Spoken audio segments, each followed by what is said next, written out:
Welcome to Business Innovators Radio, featuring industry influencers and trendsetters sharing proven strategies to help you build a better life right now. Hi, everyone. This is Dr. Tami Patzer, and today my special guest is Rennie Gabriel, and Rennie is a financial education expert and the author of the book, Wealth on Any Income. He also is the host of the podcast, Wealth on Any Income. And of course, we'll give you all that information during the interview. And he's here to share all of his fabulous insights and to talk about creating complete financial choice and to share a few secrets that the wealthy know that the average person doesn't. And he's helped countless individuals transform their financial situations. And today he's going to share some of his powerful stories and strategies. Welcome, Rennie.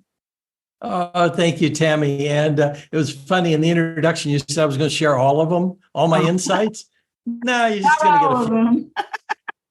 Maybe one or two is probably all we have to for. So, I have a tendency to add those all or nothing adjectives. So let's start first. I want to just get right into the meat of what you have to share. Can you talk about what complete financial choice means and why that's important?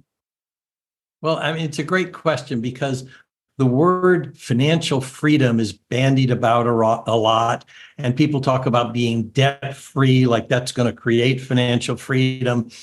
And those concepts, well, they're over talked about, and people just, I think, tune out. And so what I came up with and trademark was complete financial choice, meaning if you choose to work, you're doing it because you choose to, not because you have to. If you want to donate your time to charity, great. You can choose to do that or not. If you want to travel, you can choose to do that or not. And complete financial choice means because of the income you have, you're not having to work for, you can choose to do whatever you want to do. Oh, and I think you turned off your mic. I did. So choice is the key word there with that. So what is the first thing that someone needs to do to create this financial choice? Well, one of the first things I always say is you've got to treat yourself like you matter. And let me try it this way, because a lot of times when I'm on an interview, I'll ask the host a few questions, and that makes it so clear. So, Tami, have you heard of the expression, pay yourself first? Yes. Okay. Can you now explain it? The way that I see pay yourself first would be to whatever the income or the money that you have coming in, you should take some of that and put it to the side for you before anything else. That's correct. And that you've got it. And so often a host will come up with something like, well, it means you buy your groceries first, or if you have a company, you get the first paycheck. And that's not the concept. What you explained is the correct concept. You take a percentage of the money that's coming into you and set it aside. And what you're going to do with that is you're going to invest it. You're going to keep it for the rest of your life and only use it to create a passive income for yourself that will give you the complete financial choice. And I started all over at age 50 from broke. I was earning $5,000 a month, so I wasn't making a lot of money. But I set aside $500 a month. And in 3 years, I saved up $18,000. Okay, I'm age 53 and I've got $18,000 to my name. Now, two things. One, I could have used that to pay off credit card debt, which would not have been a good idea. And instead, my wife at the time had a realtor who said, Rennie, let's buy this 3-unit. You should buy this 3-unit property. I said, we're in Los Angeles. $18,000 buys nothing. He said, yeah, you're right. If you can come up with half the down payment, which was $36,000, I'll come up with half. So my wife chipped in $18,000 and the realtor chipped in $36,000, and the three of us were able to buy this 3-unit property. Had I not paid myself first, had I not treated myself like I mattered, I wouldn't have had the money to do that. And that ended up growing in value within 5 years. My 18,000 was now worth 125,000. And what I saw was, gosh, this is working. I went out and borrowed more money. I used debt to create more wealth. And I bought more apartments with my wife and this realtor. And we went in 5 years from that 3-unit property, we added 47 more units. Had I not saved $18,000 and treated myself like I mattered, and I paid off my credit cards, I'd still be broke. That makes a lot of sense. And the fact that obviously it wasn't just you, because the realtor was involved and your wife. And I think that's important for people to understand that sometimes it does take more than just you with this big vision to make things happen. And then that's a whole nother story with trust and all the different things. But how many years did you say between the time you started with 3 that you added 47? 5 more years. Just 5 years. That's amazing. Yeah. But one of the things you said, I do want to emphasize, is you said it took more than one person. And I do talk about creating wealth or growing a business or anything. It is a team sport, not a solo sport. I didn't do it by myself. As a matter of fact, Warren Buffett didn't build Berkshire Hathaway by himself. He had Charlie Munger. Steve Jobs didn't build Apple by himself. He had Steve Wozniak. And I can go on and on and on about the most successful businesses weren't created by one person. Well, even Amazon, I read that he asked his family members to each contribute $10,000. And so I think that is really important because so many people do try to go it alone. And obviously, when you add all these other people and their brains and everything, you have that synergistic effect that's really powerful. So you've written a book, Wealth on Any Income. Why did you choose that title? And I know you also have the podcast and the website, but this whole concept, Wealth on Any Income, you've given us a hint of what that's all about. But why did you choose that title? And what's the biggest message that title conveys? That it doesn't matter how much someone is earning, they can create complete financial choice or become wealthy. So the wealth on any income really means, like I said, I was earning $5,000 a month and ended up by age 58 having a multi-million-dollar net worth. The point being, I don't have to earn $200,000, $300,000, $400,000, $500,000 a year to create wealth. No one does. You can do it almost on any income. And as a qualifier, I do mean someone needs to be earning an income, not, collecting disability payments or, welfare or something like that. I mean, but actually working and earning an income. I get that. And for me, I look back at, when I was a single mom with 3 kids trying to figure out all of this stuff. And I actually did drip investing for a while because I was always trying to figure out some way to make the little bit I did have grow. And I did make a little bit, but I think like what you said, like $500 a month, and then you had the $18,000. $500 grows rapidly. And I remember even when I had a 401k and it was being matched, how fast that actually grew back in the day before the stock market, of course, wiped it all out and everything. So I think that's another important thing. People need to make sure that where they invest their money is really important because you have to minimize that risk. So with that, how do you invest your profits, and what's your big or best advice for others related to that? I would say a couple of things. One of them is that if I look at the attitudes wealthy people have, and one of them is that they don't give their money to someone else to make it grow, but they learn about the investments themselves, and they have control over those investments. And it doesn't matter if it's apartment buildings or office buildings or self-storage facilities or oil and gas or equipment leasing or real estate investment trusts or trust deeds or second home. It doesn't make any difference what it is. And the key is, I never mentioned stocks, bonds, and mutual funds. You're right. And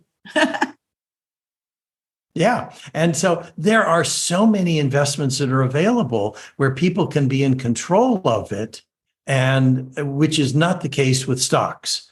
You invest in a stock and you hope the board of directors or the president are doing the right things. And, you don't know, or maybe you do know, or you hope, but that's an important component. We do have some money in stocks, but it's about 10 to 15% of our net worth. It's not that significant. Well, that makes a lot of sense, because I think the key, what you just said, is you want to be in control of your money, not someone else. Is that accurate? That's exactly what I'm saying. Okay. Yes, Tami. Because I know many people, they let other people handle their money, and I think that's where you get yourself in trouble, because you just don't know what's really going on. You talked about how you have to treat yourself like you matter, and of course you can be charitable, and I know that you have a lot of interest in making sure that you give back in everything you do. How do the principles of putting yourself first and giving back fit into financial planning? Oh, that's such a great question, because if you don't treat yourself, I'm going to cough, excuse me. If you don't treat yourself first, like you matter, and pay yourself first and set aside some money so that you're financially solvent, you can't help someone else. You can't, the expression is, you can't pour from an empty cup. So I'm able to donate 100% of the profits from my books, from my programs, to various animal and veteran charities, because that's not income I need, because the profits from my business aren't relevant to my lifestyle. I have a passive income from the real estate and from other investments that we do, so that, my supporting other people to learn how to handle money effectively is not money I need. That allows me to donate 100% of the profits. That makes a lot of sense to me. Now, we've talked a few minutes. Tell me a couple of those secrets that the wealthy know that the average person doesn't. I've touched on them, but let's label them very specifically. And one of them is that people think they need to pay off debt first. And wealthy people understand, no, you can use debt to create wealth. As an example, I didn't pay off my credit cards when I saved up this $18,000. I invested it instead. And the investments ended up paying off my credit card debt. So there's one, we'll call it secret or attitude of the wealthy. Another is that small amounts of money do matter. Someone might say, well, I got $100 in. If I set aside 10%, it's only $10. That doesn't matter. Well, $10 a day would be $300 a month. And if someone can earn 12% on it, I'm not talking about putting it in the bank, but, finding some alternative investments, they can create $1 million portfolio on $10 a day. Small amounts of money do matter. And I track my money.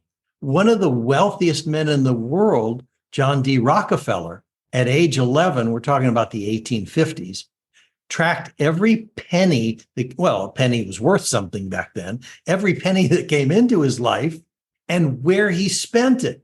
And when he was a billionaire, he still knew where his money was coming from and where it was going. So these are some of the secrets of the wealthy. They track their money. They know how it's being spent. They recognize small amounts of money do make a difference. They recognize that debt can be used to create wealth. And one of the things we also touched on is you don't have to do it by yourself. When you hear the expression, it takes money to make money, it doesn't have to be your money. I had a real estate person and my wife contributing their money so that we could all grow together. That makes a lot of sense. And again, I think what you were just talking about, that where you're using other people's money or working with other people, obviously you can do that. And the idea that a little bit of money can add up. I mean, if you look at, for example, going to Starbucks for a venti hot chai latte is $6.51 here in Florida. And if think about that, if you had one of those a day, that's like $40, $35 a week multiplied out, and there's $100 and some right there that you would be able to invest in something else. So a lot of the little pieces of money that we just spend randomly for little things really do add up. I wanted to ask you about some success stories about some of the people you've helped. Can you tell me some stories about some people you've helped? Yeah, and it's so funny too, because when you're talking about these little bits of money, it reminded me of this husband and wife attorney team, which is different than the one I talked about earlier with you outside of the podcast. This was an attorney whose wife came to me. Like I said, she's also an attorney. She said, Rennie, we need to get together. And this is a mild-mannered woman, and she was going, I've had enough of this. And I'm saying, my gosh, what's going on, Harriet? She says, we owe $12,000 to the IRS, and David wants to borrow against the equity in our house to pay the IRS tax bill. And I'm saying, well, okay, that doesn't sound good. She goes, yeah, it's the third year in a row. And so I said, okay, yeah, let's get together. So we did that. And I said, let's figure out where your money's going. Let's just guess for the time being. And I had a form. We started filling it out. And the thing that stands out for me is he said, well, we probably spend $600 a month eating out. Now, this is about 30 years ago. So $600 was a lot of money to spend eating out. Well, I said, okay, I'm going to give you a little tool. You write down every time you spend money. You put 25 cents in the parking meter, you write it down. He says, 25 cents. I said, just for 6 weeks. Every time you spend money, write it down, and we'll get back together and see where the money went. And he did that, like he tracked meals out, which was the thing that, $600 a month. Well, guess what? It wasn't $600 a month he was spending eating out. You want to know what it was? $1,600 a month. He was off in that one category by $1,000 a month, which is the $12,000 he needed for his taxes. So in essence, he ate what he needed for his taxes. The turnaround was within 2 years. Not only was he current with his income taxes, but he had paid off $120,000 of money he'd borrowed from friends, families, and banks. He was able to buy a new car. He was able to take his family on a vacation to England, all without creating more debt. And his income hadn't changed at all. So that story really pinpoints that you need to be tracking your money so that you know where you're spending it, because it's so easy to go. I know personally, when I use cash, I have no idea. It's all of a sudden it's gone and I can't remember what I did with it. But if I do have it on a card or something, I go, oh my God, we went here and did this, or the gas. I mean, it does make you pay attention to what is happening with your money. And it also is very apparent when you go to the grocery store that everything's doubled. When it used to be $50 and now it's $100, and you're buying the same things.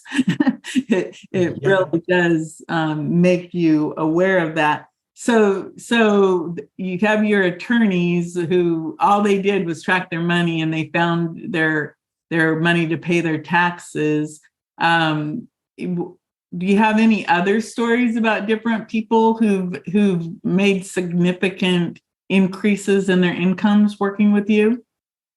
There were another husband and wife attorneys who were always paying their rent late. They were one of the renters in one of my apartment buildings, and they were always struggling to pay the rent. And they were both earning a good income, but they had no idea, like you talked about, where it was going. They were just spending. And so I sat down with them and went over these same concepts and had them start tracking it. Well, not only did they start paying their rent on time, they were able to set aside money for themselves, pay themselves first. And within 2 years, they were able to buy a home and no longer had to be renters. So, like I said, they were earning a good income, but they had no idea what they were doing with it. So that's a couple who went from being renters to owning their own home. And you would. By the way, I was going to say, I give a copy to every one of my new tenants of my Wealth on Any Income book. Everyone gets it. So one, it helps them to pay rent on time, and helps me because they're paying rent on time. And they also feel like I care about them, which is true. As an example, through the entire pandemic, 100% of my tenants paid 100% of their rent, because I take care of them. Anyway, wow. So I was going to talk about another tenant who, I counseled. I gave him a copy of my book, and he said, I really like the concepts you're talking about, Rennie. And he went from being a renter to buying a 3-unit rental property. Oh, you muted your mic again. I'm sorry, my phone keeps ringing, so I'm trying to all that. So how did you manage to do that? Again, he was earning a good income. He recognized he didn't have to do things by himself. He started looking for some income property to buy. And then when it came available, he had some money, and he asked some family members to help him buy it. They trusted his judgment. And like I said, he went from a renter in my property to owning a 3-unit rental property. And again, your phone keeps ringing. How can people get in touch with you? What's the best way for them to get in touch with you, Rennie? To go to the website, wealthonanyincome.com/TEDx. They'll actually be able to see my TEDx talk where I talk about some of these things, and get a free 9-step roadmap to complete financial choice and philanthropy. Wow. So thank you so much. So everyone, Rennie has a podcast, Wealth on Any Income, a book, Wealth on Any Income, a website, Wealth on Any Income. Go check that out and get that roadmap so that you can start becoming wealthy on whatever income you have. I really appreciate your time, Rennie. And I do apologize for my mute button issues, but I think that the information that you provided today was just fabulous. I really appreciate it. Thank you. Thank you for the opportunity, Tami. And if they make a donation to the link, the website, to the charity that's at the top of my homepage, they can get a copy of my book for free. So everyone, did you hear that? If you make a donation, you can get a copy of Wealth on Any Income free. I appreciate it. Thank you, Rennie. Thank you, Tami. Thanks for listening to Business Innovators Radio. To hear all episodes featuring leading industry influencers and trendsetters, visit us online at businessinnovatorsradio.com today.